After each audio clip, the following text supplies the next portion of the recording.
PDA ही बहुजन समाज है। Samajwadi party ने सामाजिक बदलाव के आंदोलन को अंगीकार किया है। बहुजन समाज पार्टी लगातार नीचे जा रही है। वोटों को बेचने के कारण बहुजन समाज पार्टी का पतन हुआ है। लोकसभा की सीटें नहीं जीत पा रही है, विधानसभा की सीटें नहीं जीत पा रही है। जिसकी जितनी संख्या भारी उसकी उतनी हिस्सेदारी बहुजन समाज पार्टी भारतीय जनता पार्टी के साथ करने जा रही है। भारतीय जनता पार्टी ने दब्बू लोगों को, कमजोर लोगों को हिस्सेदारी दिया है। 100 जूते खा रहे हैं पर फिर भी वो वहां से निकल नहीं पा रहे हैं। नारी के अधिकार अगर आज मिले हैं तो भारतीय संविधान के कारण मिले हैं। सर, देश में एक बहुत बड़ा आंदोलन चल रहा है इस समय महाबोधि महाविहार को लेकर। सरकार को मुंह की खानी पड़ेगी। हम सरकार को ही बदल देंगे। था मानवर कांशीराम जी का, उसको पीडीए के रूप में परिभाषित किया गया है कि मिले मुलायम कांशीराम, हवा में उड़ गए जय श्री राम। साथियों नमस्कार, आप देख रहे हैं इंडस न्यूज टीवी। मैं हूं संतोष शाक्य। साथियों, आज की बहुत बड़ी खबर ये है कि आज समाजवादी पार्टी में पूर्व कैबिनेट मंत्री और देश के और प्रदेश के कद्दावर नेता दद्दू प्रसाद जी की एंट्री हुई है और वो इस समय मेरे साथ हैं। आज हजारों लोगों के साथ वो समाजवादी पार्टी कार्यालय पहुंचे थे और हजारों लोग समाजवादी पार्टी कार्यालय के बाहर थे, जिन्हें अंदर जाने की जगह नहीं मिल पाई। इतना ज़्यादा खचाखच ये जगह भर गई थी और लखनऊ में बड़ी संख्या में लोग आए हुए थे। तो हम उनसे बात करेंगे कि सपा में ज्वाइन होने के पीछे क्या कारण है, और बड़े नेता रहे हैं, मंत्री भी रहे हैं, तो क्या योजना है और कैसे प्रदेश में काम करेंगे, क्योंकि प्रदेश के हालात आप लोग जान ही रहे हैं। और आज बहुत सारी चर्चाएं अखिलेश यादव ने भी की हैं। वो वहाँ बात कर रहे थे मंदिर में धुलाई की, मनु महाराज की बात कर रहे थे। तो सभी विषय को लेकर हम मंत्री जी से बात करेंगे। तो मंत्री जी, आपका बहुत स्वागत है। शुक्रिया। तो पहला सवाल मेरा यही रहेगा, आज आप समाजवादी पार्टी में जुड़े हैं और लंबे समय से आप राजनीति कर रहे हैं, तो क्या कारण है, क्यों समाजवादी पार्टी ज्वाइन की है? देखिए, मैं बहुजन समाज पार्टी में 1984 में मिशन के लिए सक्रिय हुए थे। मिशन क्या था कि इस देश की ऊर्ध्वाधर खड़ी हुई सामाजिक व्यवस्था को बदलकर समता, स्वतंत्रता, बंधुत्व और न्याय पर आधारित सामाजिक व्यवस्था की स्थापना। क्योंकि हमारे दुखों का मूल कारण इस देश की सामाजिक व्यवस्था और जाति व्यवस्था है। तो मानवर कांशीराम जी ने इस समाज व्यवस्था को बदलने के लिए जनमानस को रजामंद किया, जनमानस को तैयार किया और इस सामाजिक व्यवस्था के खिलाफ जन विद्रोह के लिए तैयार किया। तो लगातार बहुजन समाज पार्टी इस सामाजिक बदलाव के आंदोलन को चलाई और लोग उससे जुड़ते गए। 30% वोट के स्कोर तक 2007 में बहुजन समाज पार्टी पहुंची। परंतु बहुजन समाज पार्टी ने उसके बाद इस पवित्र मिशन को, जिसको संविधान का अनुच्छेद 13 है और संविधान का अनुच्छेद 38 भी पोषित करता है, डायरेक्शन देता है कि इस देश की सामाजिक व्यवस्था को बदलना चाहिए और इस देश की सामाजिक व्यवस्था से दुखी वर्ग, पीड़ित वर्ग, वो लगभग 90% है। मानवर कांशीराम साहब ने इसको 85% कहा, परंतु अगर इसमें महिलाओं को भी जोड़ लेते हैं जो कि बहुत विक्टिम हैं, बहुत शोषित पीड़ित हैं, तो ये 90% से ज़्यादा वर्ग हो जाता है और वो पीड़ित है। तो संविधान का अनुच्छेद 13 इसको बदल डालने की बात करता है, 38 भी इसको बदलने की बात करता है। बहुजन समाज पार्टी ने जब ये छोड़ दिया और यथास्थितिवादी पार्टी बहुजन समाज पार्टी हो गई, तो वहाँ जड़ता आ गई और कोई भी बदलाव की संभावना विलुप्त होने लगी। और इसी पीरियड में पिछले 5 वर्षों में बहुत तेजी के साथ समाजवादी पार्टी ने सामाजिक बदलाव के आंदोलन को अंगीकार किया है और जो बहुजन समाज का कॉन्सेप्ट था मानवर कांशीराम जी का, उसको पीडीए के रूप में परिभाषित किया गया है। तो इसलिए हमें समाजवादी पार्टी ने आकर्षित किया है और जड़ता से हमें तरलता की ओर, गतिशीलता की ओर, और समाजवादी पार्टी में एक निरंतर गतिशीलता नजर आती है। इसके उल्ट बहुजन समाज पार्टी चट्टान हो चुकी है, जड़ हो गई है और कोई भी उसमें फ्लेक्सिबिलिटी, कोई भी लिक्विडिटी नहीं बची है और उसने इस मिशन को छोड़ दिया है, इसलिए बहुजन समाज पार्टी लगातार नीचे जा रही है। खास करके बड़ा खतरनाक साबित हुआ वोटों को बेचना।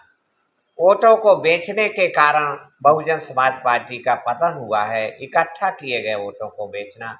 इसलिए जनमानस से रजामंदी पूछ करके हमने दलित समाज से बड़े पैमाने पर जनमत तैयार किया और उनसे पूछा कि हमें आगे, जबकि बहुजन समाज पार्टी अब कोई सीट नहीं जीत पा रही है और बहुजन समाज पार्टी लोकसभा की सीटें नहीं जीत पा रही है, विधानसभा की सीटें नहीं जीत पा रही है, तो हमें क्या करना चाहिए।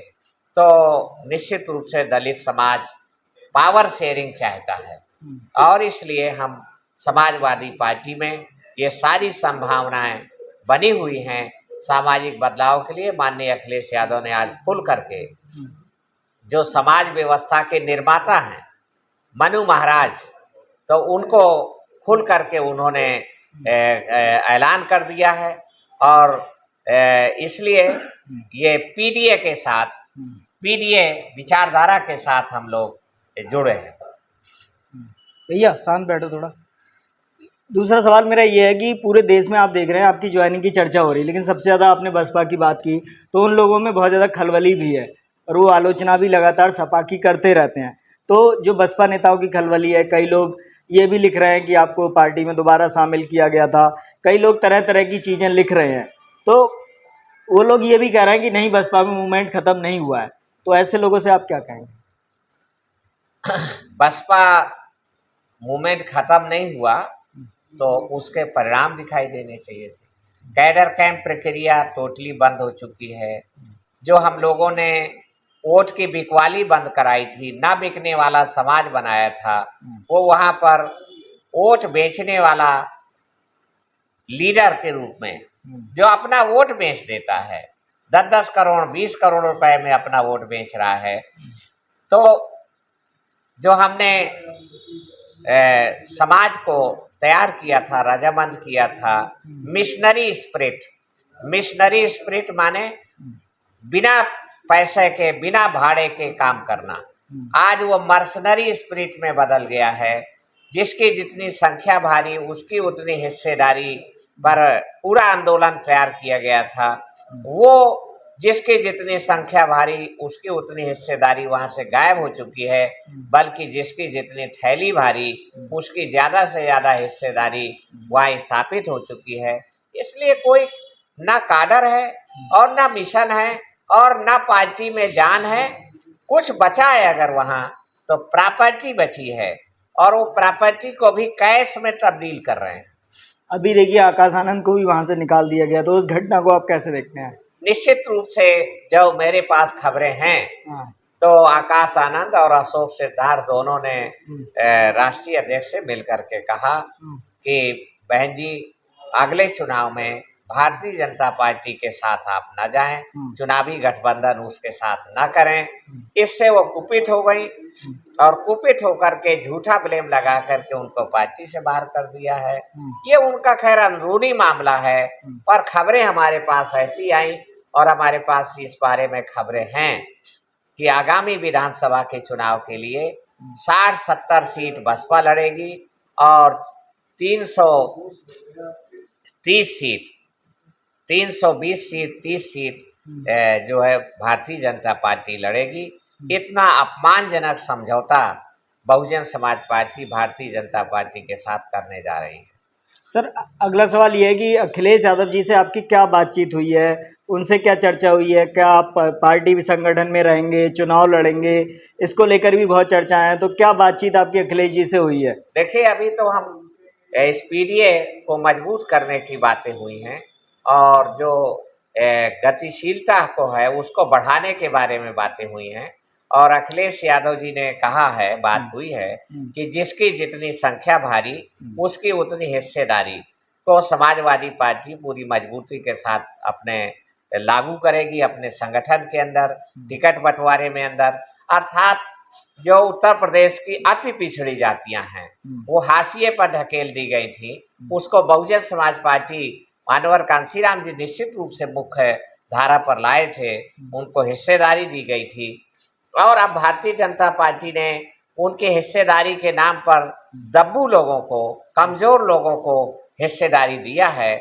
तो पर समाजवादी पार्टी इस समाज में से, अति पिछड़ी जातियों में से जो वाइस पर्सन हैं, बोलने वाले लोग हैं अपने वर्गीय हक अधिकार के लिए, उनको आगे लाने की बातें की गई हैं। हमने ये भी कहा कि 85 सीटें शेड्यूल कास्ट के लिए रिजर्व हैं। समाजवादी पार्टी अगर 4-5 जनरल सीटों पर भी शेड्यूल कास्ट के उम्मीदवार उतारती है तो इससे बड़ा मैसेज आएगा, और हमारी हिस्सेदारी जो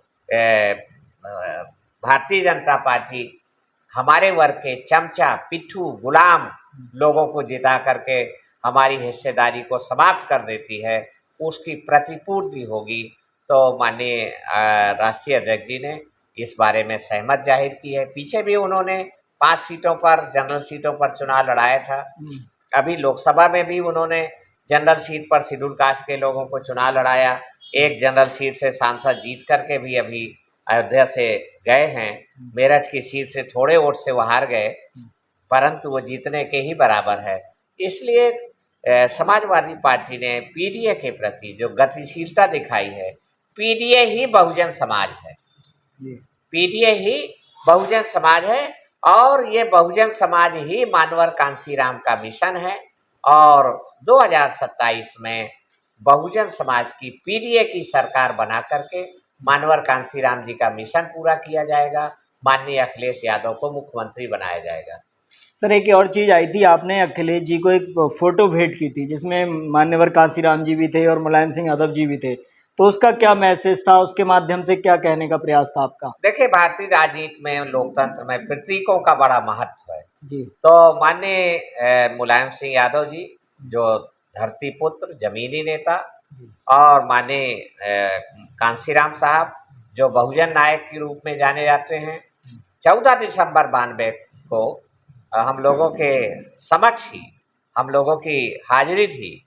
तो दिल्ली में 12 गुरुद्वारा रकाबगंज रोड पर बसपा कार्यालय में वो समझौता किया गया। उस समझौते से लोग बहुत ज़्यादा जोश में आए और एक शक्ति का संचार हुआ, एक करंट का संचार हुआ। और मैनपुरी की जो पहली इस गठबंधन के बाद जनसभा थी 26 दिसंबर 1992, तो उस पे हम लोगों ने ये देखा अपनी आंखों से कि मिले मुलायम कांसीराम, हवा में उड़ गए जय श्री राम। ये एक बहुत तरंग भरने वाला नारा था, वो हमें अच्छा लगा। इसलिए माननीय राष्ट्रीय अध्यक्ष जी अखिलेश यादव जी को हमने वो फोटो भेंट की है, ताकि प्रतीक के रूप में भी ये मैसेज जाए कि हम ऐसा ही चाहते हैं, हम पूरा पीडीए परिवार को इकट्ठा करना चाहते हैं। तो सर, भाजपा में भी खलबली है। संजय निषाद ने एक बयान दे दिया कि कुछ नहीं होगा, और बहुत सारी बातें उन्होंने एक इंटरव्यू में कही, तो उसको ले, उसे आप कैसे देखते हैं? अब संजय निषाद जी बेचारे खुद वहाँ पर दबा दिए गए हैं, जो उनकी आवाज़ है अब वो सुनी नहीं जा रही है, तो इसलिए निराशाजनक बातें कर रहे हैं। ऐसी कोई इसकी गुंजाइश नहीं है। तमन्ना सच्ची है तो रास्ते मिलते हैं, तमन्ना झूठी है तो बहाने मिल जाते हैं। हमें पूरा विश्वास है कि माननीय अखिलेश यादव की तमन्ना सच्ची है। अखिलेश जी एक और बात कह रहे थे कि जो नेता भाजपा में चला जाता है फिर वो उसे छोड़ते नहीं है, तो उसके माध्यम से वो क्या कहना चाह रहे थे? नहीं, संजय निषाद देखिए 2018 मार्च में जो गोरखपुर का उपचुनाव हुआ, तो उसमें 2018, हाँ 18 ही था, तो उसमें जो चुनाव हुआ तो समाजवादी पार्टी के टिकट पर ही उनके बेटे प्रवीण निषाद वहां से सांसद जीते। बहुजन समाज पार्टी का भी समर्थन था, तो एक पीडीए की ताकत वहां दिखाई दी और पीडीए की ताकत से वो जीते। अब वो संत कबीर नगर में हार गया है जी जी, और वो अब फिर भी भाजपा को छोड़ नहीं पा रहे हैं, क्योंकि जो जोगी का ग्रुप है वो उनको कमजोर करने में उतारू है। तो इसलिए माननीय अखिलेश जी ने कहा कि अपमान 100 जूते खा रहे हैं, पर फिर भी वो वहाँ से निकल नहीं पा रहे हैं। फिर भी हम लोग जो है समाजवादी पार्टी में निषाद समाज को भरपूर हिस्सेदारी दी गई है। आगे भी हिस्सेदारी अति पिछड़ी जातियों की मजबूत की जाएगी। एक और बात अखिलेश जी बार बार कह रहे थे कि मनु महाराज जो है उन्होंने सब गड़बड़ कर दी। उन्होंने कहा कि अगर मैं मंदिर जाऊंगा तो उसे धुलवा दिया जाता है। उन्होंने ये भी कहा कि दद्दू प्रसाद जी मंदिर जाएंगे तो तब भी धुलवा दिया जाएगा। तो इन सब प्रतीकों की चर्चा क्यों हो रही थी? इस पर ये वो क्या कहना चाह रहे थे? क्या वो जो देखिए, अब ये खुला छुपा हुआ नहीं है, ये खुला है कि इस देश में जाति व्यवस्था का निर्माण, ऊंच नीचता छुआछूत का निर्माण, भेदभाव का निर्माण, शोषण का निर्माण, ये मनु महाराज ने मनुस्मृति के माध्यम से किया है। मनुस्मृति एक आइडल है और 27 स्मृतियां और हैं। गौतम स्मृति है, याज्ञवल्क्य की स्मृति है, और अभी मोहन भागवत जी ने 2 साल पहले कहा कि जाति भगवान ने नहीं बनाई, जाति ब्राह्मणों ने बनाई है। ये मैं नहीं कह रहा, मोहन भागवत ने कहा, तो वो मनु महाराज ही हैं, उन्होंने बनाया है। और वो हमारे समाज को एकदम विभाजित कर रखा है, नासूर के तरीके से है। तो अगर हम जातियों में बटे रहते हैं तो जाति हमारे लिए अभिशाप है, कष्टदायी है, अपमानजनक है। पर हम अगर जाति को जोड़ लेते हैं और जोड़ करके पीडीए बना लेते हैं, बहुजन समाज बना लेते हैं, तो ये जाति का दंश, जाति का अपमान हमें वरदान में बदल सकता है। दुनिया में उन लोगों को आगे बढ़ने से कोई नहीं रोक सकता जो अपने अभिशाप को वरदान में बदलने की कला जान लेते हैं। और निश्चित रूप से हम लोग इस दिशा में आगे बढ़ रहे हैं। और जो जाति व्यवस्था है, अगर हम जातियों में बिखरे रहते हैं तो ये जाति हमारे लिए अभिशाप है। और अगर हम पीडीए बना लेते हैं तो प्रधान से लेके प्रधानमंत्री तक हम जीतेंगे। अखिलेश एक और बात कह रहे थे कि 80-20 की लड़ाई देश में कहीं ना कहीं भाजपा दिखाती है। उन्होंने कहा लड़ाई 90-10 की है। तो क्या वो कांसीराम जी का जो 85-15 था उसके आधार पर अब वो सोचने लगे हैं, उनकी सोच बदली है, या आपकी इसको लेकर कोई बात हुई है? 90-10 की लड़ाई का क्या मतलब है उनका? नहीं, 90 देखिए, जो हमारी नारी है जी, उसको हिंदू समाज व्यवस्था में अपमानित किया गया है, दमित किया गया है। नारी के अधिकार अगर आज मिले हैं तो भारतीय संविधान के कारण मिले हैं, बाबा साहब अम्बेडकर के कारण मिले हैं। तो इसलिए दलित, पिछड़ा, आदिवासी, अल्पसंख्यक में अगर नारी समाज को भी जोड़ा जाता है तो ये संख्या 90% हो जाती है। तो 90% संख्या है और 10% भारत में शोषक वर्ग है। बल्कि और ठीक से स्क्रीनिंग और की जाए, काउंटिंग की जाए तो ये संख्या 7% ही बचती है। तो माननीय राष्ट्रीय अध्यक्ष जी, 90-10 का ये है कि 90 शोषित है और 10 शोषक है। एक और सवाल है सर बुंदेलखंड को लेकर। जब बुंदेलखंड में आपके नेतृत्व में जो वहाँ पर जब आप बसपा में थे तब बहुत बड़ी संख्या में सीटें आई थी, तो वहाँ को लेकर क्या प्लान है? और वहाँ पर अभी भी बसपा का वोट बैंक है अच्छा खासा, तो वहाँ को लेकर आपका क्या प्लान है? वहाँ पे क्या करेंगे? निश्चित रूप से जिसकी जितनी संख्या भारी उसकी उतनी हिस्सेदारी के आधार पर हम लोगों ने 20 में से 15 सीटें बसपा की जीती थी। तो अब हम पुनः इसको समाजवादी पार्टी में रिपीट करेंगे। तो उसका मूल मंत्र है कि जिसकी जितनी संख्या भारी उसकी उतनी हिस्सेदारी।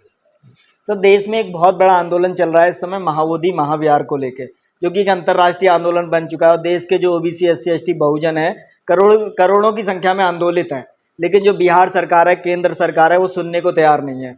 मोदी जी श्रीलंका जाते हैं, बोधि वृक्ष पर, थाईलैंड जाते हैं, लेकिन इस आंदोलन को या जो बीटी एक्ट जो है उसे निरस्त होने की बात हो रही है उसे सुनने को तैयार नहीं है। तो इसको लेकर आपका क्या मत है? देखिए, सुप्रीम कोर्ट से भी बड़ी अदालत है पीपुल्स कोर्ट। तो सुप्रीम कोर्ट को सुनना चाहिए, और हाई कोर्ट, सुप्रीम कोर्ट अगर नहीं सुनेंगे तो ये आंदोलन पीपुल्स कोर्ट में जाएगा और वहाँ सरकार को मुँह खानी पड़ेगी। हम सरकार को ही बदल देंगे।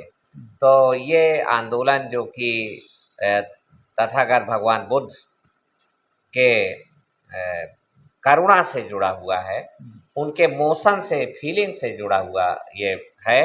और ये बात आई है कि महाबोधि बिहार जो बिहार है वो बौद्धों को दे दिया जाए, उसको अन्य धर्म के अनुयायी, हिंदू धर्म के अनुयायी उसको केयर टेकर बनने का कोई राइट नहीं बनता है, उसका प्रबंधक बनने का उनका राइट नहीं बनता है।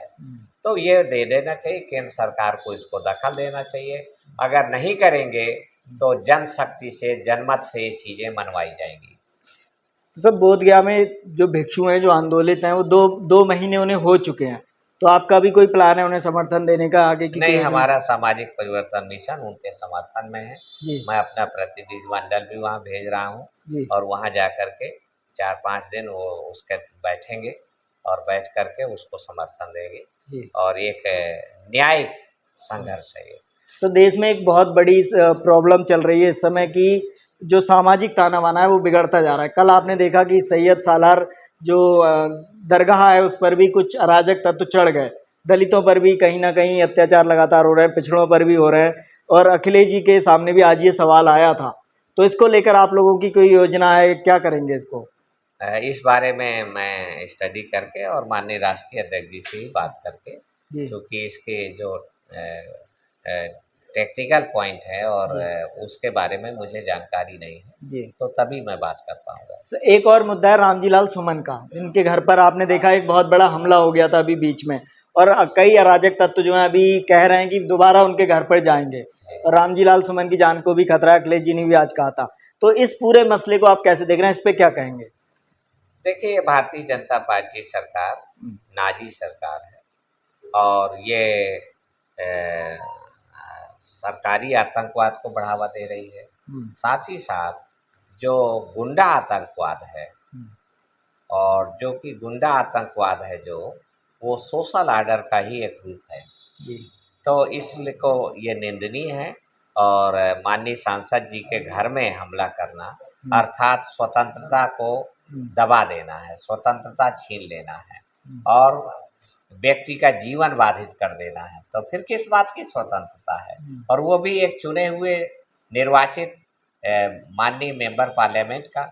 तो भारतीय जनता पार्टी की इन्हीं नीतियों के कारण उसको मुंह की खानी पड़ेगी और जनता जो है निश्चित रूप से इनके खिलाफ मैंडेट देगी। जो रामजी लाल सुमन जी के मसले में इतिहास पर बात हो रही है, उस चर्चा को, उस बहस को आप कितना सही मानते हैं, क्या होना चाहिए? ठीक है, एक तथ्यात्मक बात उन्होंने कही है जी और तथ्य के साथ कही है।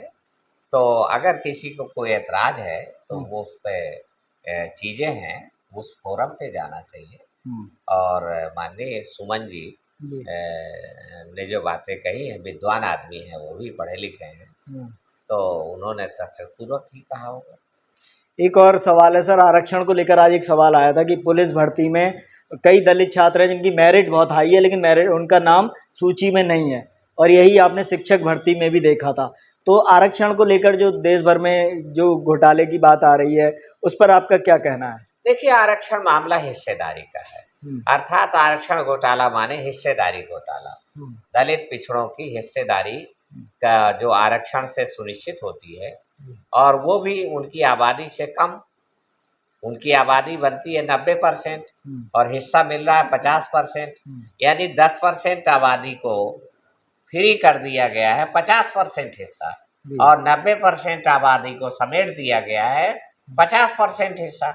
ये तो घोर अन्याय है, फिर भी वो भी नहीं देना चाहते हैं। तो ये बहुत ही खतरनाक है और ये हमेशा से इस तरीके का आरक्षण घोटाला, हिस्सेदारी घोटाला कांग्रेस के रिजीम में भी होता रहा।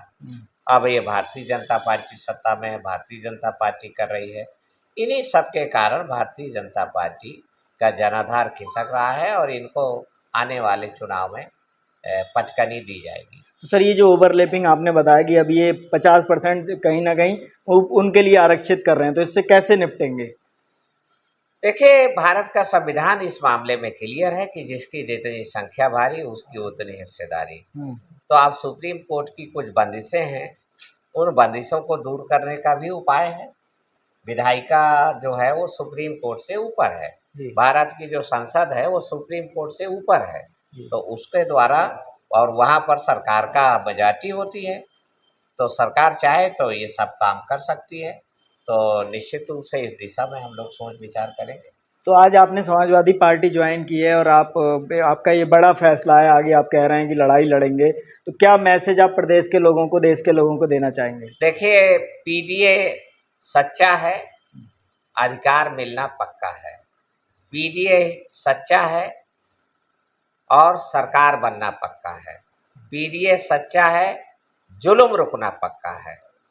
जो गांव में आतंक हो रहा है, तो अगर पीडीए बन जाता है, बहुजन समाज बन जाता है और भाईचारे के साथ बन जाता है, तो किसी जालिम की औकात नहीं है कि वो हमारे समाज के साथ जुल्म कर सके। इसलिए पीडीए को मजबूत करना है और गांव-गांव जाकर के हम पीडीए को मजबूत करेंगे, समाज को रजामंद करेंगे, फीलिंग के साथ, करुणा के साथ, प्यार के साथ ये काम हम लोग करेंगे।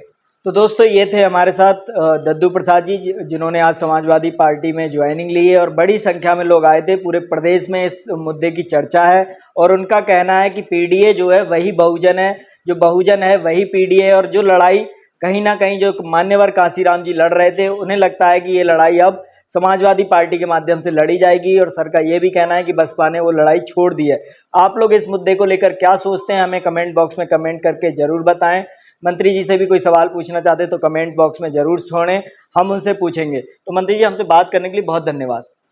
धन्यवाद। जय भीम, जय भारत। आप लोग देखते रहिए इंडस न्यूज टीवी। नमस्कार, जय भीम, जय भारत।